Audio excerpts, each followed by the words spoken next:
اس کا ایک نام شہر المواسات بھی ہے۔ یہ ہمدردی کا مہینہ ہے۔ ہمدردی تب ہو سکتی ہے جب درد پہچانا جائے۔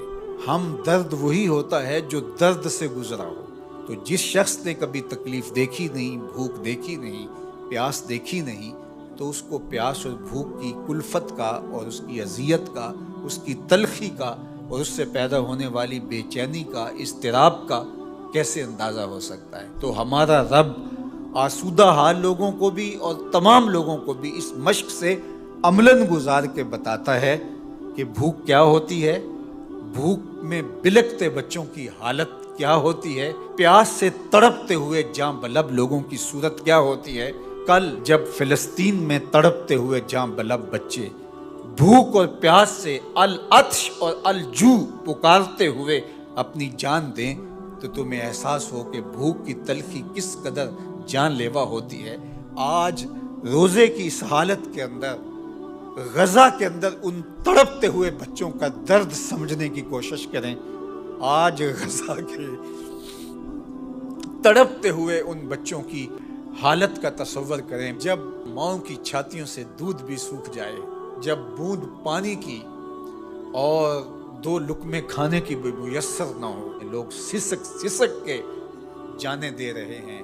یہ بچے کل قیامت کے دن ساقی حوض کوثر کے سامنے جب ان حکمرانوں کا گریبان پکڑیں گے تو یہ کیا جواب جرم دیں گے اس دن رسول اللہ کے سامنے؟ یہ کیسے اللہ کا سامنا کریں گے؟ یہ بچے ان کو ان کے گریبان سے پکڑ کے جب حشر کے میدان میں گھسیٹیں گے تو یہ قوت نافذہ رکھنے والے، اثر و رسوخ رکھنے والے، یہ بڑی بڑی فوجیں رکھنے والے قیامت کے دن اللہ اور اس کے رسول کے سامنے کیا جواب دیں گے؟ تو یہ مہینہ شہر مواسات ہے۔ اللہ اکبر۔ اور میرے اور آپ کے آقا و مولا تو شہر مواسات کا نور بانٹنے آئے ہیں۔ خود حضور کے مبارک بطن اقدس کے اوپر پتھر بندھے ہوئے تھے اور لوگوں کی ضرورتوں کا کس طرح خیال رکھتے۔ سیدہ زہرا پاک سلام اللہ علیہا چکی پیستے پیستے ہاتھ میں چھالے پڑ جاتے اور حضور علیہ السلام کی خدمت میں کچھ غلام اور کچھ لونڈیاں کسی غزوے سے کثیر تعداد میں آئی تھی، تو اس غرض سے حاضر ہوتی ہیں کہ ایک غلام یا ایک لونڈی عطا کر دی جائے، کام کاج میں ہماری معاونت ہو جائے۔ شہزادی کھڑی ہے حضور کے در پہ اور داماد کھڑے ہیں اور ہاتھوں میں پڑے ہوئے چھالے حضور اپنی آنکھوں سے دیکھ رہے ہیں، لیکن آقا کریم فرماتے ہیں واللہ لا آتیکما، اللہ کی قسم میں تمہیں نہیں دوں گا، اللہ کی قسم میں تمہیں نہیں دوں گا، اللہ کی قسم میں تمہیں نہیں دوں گا۔ فرمایا میں تو ان غلاموں اور لونڈیوں کو بیچوں گا اور اس سے جو رقم ملے گی، جو پیسے ملیں گے، بدر اور احد کے شہیدوں کے یتیموں کی کفالت کروں گا، مدینے کے مفلوق الحال لوگوں کی، بیواؤں کی، اراملہ کی، مساکین کی، یتاماں کی کفالت کروں گا۔ اب مجھے یہ بتاؤ کہ مدینہ المنورہ میں بدر اور احد کے شہیدوں کے یتیم بچوں کا، مفلوق حال لوگوں کا، اراملہ، مساکین، یتاماں اور مدینہ کے غرباء کا حضور کو اتنا خیال ہے کہ اپنی بیٹی کے ہاتھ پہ چھالے ہیں اور حضور اپنی آنکھوں سے ملاحظہ بھی فرما رہے ہیں، لیکن کہا کہ میری شہزادی تکلیفیں سہ لے گی لیکن ان کی ضرورت مقدم ہے۔ آج غزہ کے یتیموں کے لیے گنبد خضرا میں حضور کا دل کس طرح تڑپ رہا ہوگا۔ تو سیدہ زہرا سلام اللہ علیہا کا تصور آتے ہی امت کے لیے جو ان کا درد ہے، اللہ اکبر، وہ ساتھ ہی یاد آتا ہے۔ وہ شہزادی کونین جن کا تصور آتے ہی تقدس اترنے لگتا ہے۔ آج مخدرات اسلام سیدہ زہرا سلام اللہ علیہا کی بتائی ہوئی تعریف کے مطابق اپنے پردے کی حفاظت کریں، اور یہ امت غالب تبھی ہوگی جب یہ پردے میں سمٹ جائے گی، چاہے سجدے ہیں، چاہے رکوع ہیں، قیام ہیں، اونچے اونچے مینار ہیں مسجدوں کے، بڑے عالی شان گنبد ہیں، بڑی بڑی درس گاہیں ہیں، لیکن حیا کا جوہر لٹ گیا تو سمجھ لو کہ امت اپنا وجود کھو بیٹھی ہے۔ میں آپ سب کو کہتا ہوں کہ یہ جمعے، یہ نمازیں، یہ روزے یہ رسمی طور پہ نہیں ہیں، ہمیں اب عملی طور پہ ایک اسلامی معاشرت کو تشکیل دینا ہوگا، ہمیں رویتاً اپنے آپ کو تبدیل کرنا ہوگا۔ میری آواز میری مائیں، میری بہنیں، میری بیٹیاں سن رہی ہیں، آپ کے نازک کندھوں کے اوپر یہ ذمہ داری ہے کہ آپ نے قوم سازی کا عمل کرنا ہے۔ آپ کی آغوش میں پلنے والی نسل ہی ایک صالح اور پاکیزہ نسل ہوگی۔ تو نہ دانی کہ سوزے کراتے تو دیگر گوں کر تقدیر عمر را۔ اقبال نے کہا میری بہن تو نہیں جانتی کہ جب تو قرآن سوز و گداز کے ساتھ پڑھتی ہے تو تیرے بھائی عمر کی تقدیر بدلتی۔ اور پھر کہا بطول باش و پنہا شو ازی اثر کہ در آغوش شبیر بگیری۔ اور اگر تو ماں بن کے قرآن پڑھتی ہے تو بیٹا نیزے کی نوک پہ قرآن سناتا ہے۔ آج امت مسلمہ کی بیٹیوں کو سیدہ پاک سلام اللہ علیہا کے اسوہ کو اپنے اندر اتارنا ہوگا۔ اسلام کوئی مشکل دین نہیں ہے، سادہ سادہ عام فہم دین ہے۔ ہماری فطرت کے مطابق ہمارے رب نے یہ دین ڈیزائن کیا ہے، اس دین کے مطابق اپنی زندگی گزاریں۔ میری مائیں بہنیں پردے میں سمٹ جائیں، اپنی اولاد کو قرآن کی لوریاں دیں۔ کوئی دن نہ ہو، کوئی رات نہ ہو کہ ہمارے گھر قرآن نہ کھلے۔ قرآن کی تلاوت سے ہمارے گھروں کا ماحول معطر رہے، ہماری آنکھوں میں پاکیزگی آ جائے، عفت اور پاک دامنی ہمارا شعار ہو۔ وہ غلیظ نگاہیں، وہ گندی اور مکروہ نگاہیں جو غیر محارم کو دیکھتی ہیں، قیامت کے دن آتش دوزخ میں جلائی جائیں گی، ان کے اندر آگ جہنم کی بھر دی جائے گی۔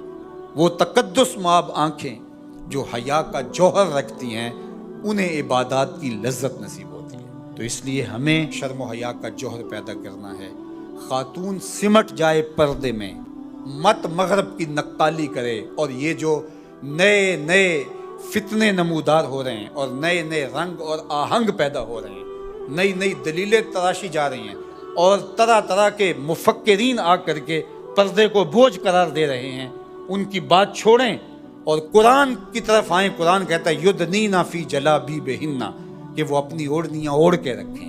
قرآن کہتا ہے کہ ولا تخضعن بالقول، کہ جب غیر مرد سے بامر مجبوری بات کرنی پڑ بھی جائے تو تمہاری آواز میں، لہجے میں نرمی نہیں ہونی چاہیے کہ دل کا کوئی روگی اس نرمی سے تمہاری طرف مائل نہ ہو جائے، تمہارے لہجے میں کرختگی ہونی چاہیے۔ وہ اسلام، وہ دین۔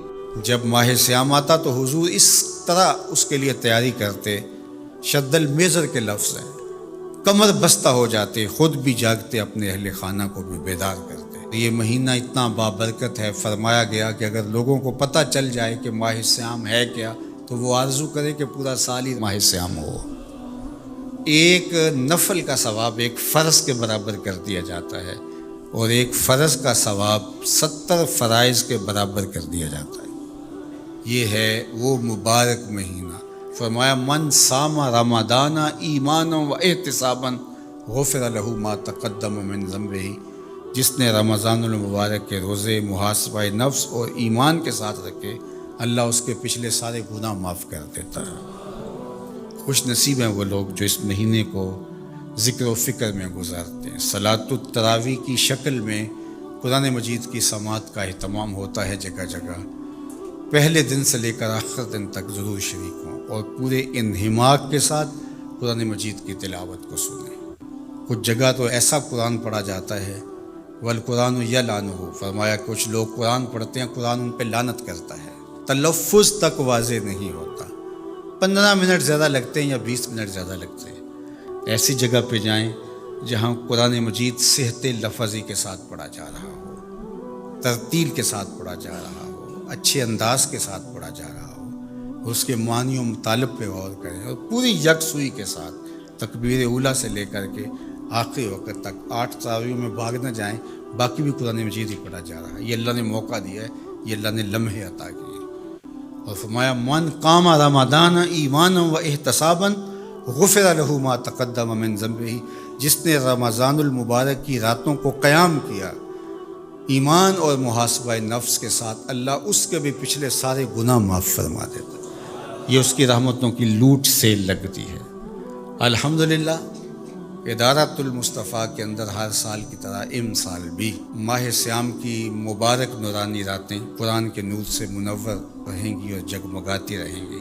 یہاں الحمدللہ سحرخیزیاں بھی ہوں گی اور شبینہ بھی ہوگا، صلاۃ التراویح بھی ہوگی۔ افطار اور سحر کی مبارک گھڑیوں کے اندر آنے والے احباب کے لیے سحری اور افطاری کی ضیافت کا اہتمام بھی ہوگا۔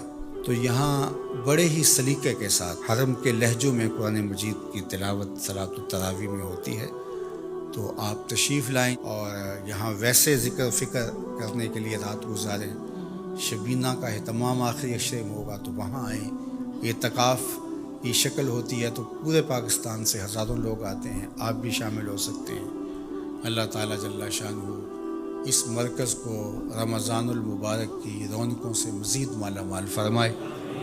آپ جہاں جہاں رہیں خیر سے رہیں، اپنے گھر کی صفائی کریں، اپنی مساجد کی صفائی کریں۔ جنت میں نہ کوئی گرد پڑتی ہے اور نہ وہاں کا رنگ روغن میلا ہوتا ہے اور نہ وہاں کوئی فرسودگی آتی ہے، لیکن اس کے باوجود 11 مہینے تک جنت کی صفائی ستھرائی اور زیب و زینت کی جاتی ہے ماہ سیام کی خوش آمدیدی کے لیے۔ ماہ سیام کے لیے جنت کو سجایا سنوارا جاتا ہے۔ تو اس لیے آپ بھی اپنے گھروں کو، اگرچہ آپ کے صاف ستھرے گھر ہوں، اپنے گھروں کو اسپیشل 1-2 دن لگا کے تفصیلی صفائی کروائیں اور بچوں کو یہ شعور دیں کہ یہ اس لیے صفائی ہو رہی ہے کہ اللہ کا مہمان آ رہا ہے۔ یار کوئی عام سا مہمان ددیال سے ننیال سے آ رہا ہو تو ہم اس کے لیے اہتمام کرتے ہیں، یار ذرا ترتیب اچھی کر لو، کوئی مہمان آ رہے ہیں، عزت والے مہمان آ رہے ہیں۔ تو رمضان اللہ کا مہمان ہے، تو اس کے لیے اہتمام کیجئے، گھروں کو آراستہ کیجئے، خوشبوئیں سلگائیے، اپنی مساجد کا آراستہ کیجئے۔ ہم ہر سال رمضان سے قبل اپنے مرکز کی صفائی کرتے ہیں اللہ کے فضل سے، اگرچہ ہم اس کے ماحول کو بہت اچھا رکھا ہوا ہے اس کی توفیق سے، لیکن مزید ماہ سیام میں اس کو بہتر کیا جاتا ہے، خوشبوئیں سلگائی جاتی ہیں، ایک ماحول پیدا ہوتا ہے۔ تو اگر آپ ہر روز نہ آ سکیں تو کچھ دن ضرور آئیے گا، یہاں کے ماحول کا لطف بھی لیجیے گا۔ اللہ آپ کو بہتر صلہ اور اجر عطا کرے۔